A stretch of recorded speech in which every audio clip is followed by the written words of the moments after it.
was a very powerful, bright, light child. I had this huge energy. And so people attacked me at a young age because I was too much for them. I had too much energy and they couldn't keep up. And they resented me for it because they didn't have that energy, or they had lost it within themselves. And so they punished me. They drugged me. They put me down. They played on my emotions, my heartstrings, do whatever they could so they could end up just using me for my energy, benefiting off of me, and then leaving me with, feeling bad or that I was wrong, or making me the problem because I was just too bright. I was too honest. I was too nice. I was too loving. And they weren't like that. And so it was really hard on me. It was extra challenges to grow up. And even though I was independent, they wanted me codependent because then it was easier to control me. And, when you're attached to people, that's where the suffering happens, because now you're connected with someone, so you're attached with cords. And if they're treating you like garbage and putting you down, you're like collecting that negativity.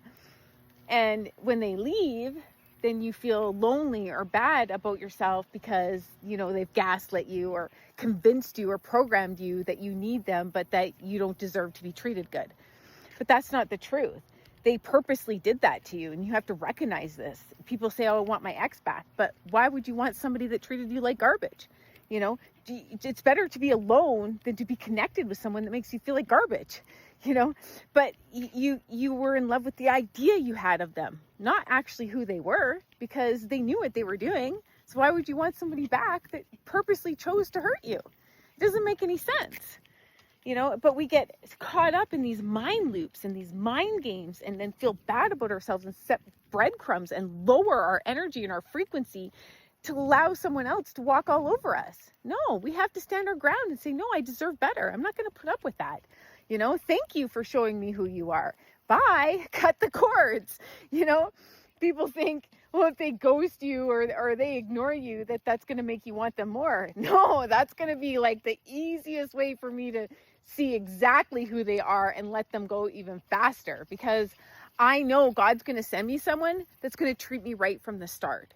And if they're treating me bad from the start, they're not from God. And you have to recognize that. It's just from the enemy trying to get you in a low frequency to take your energy from you.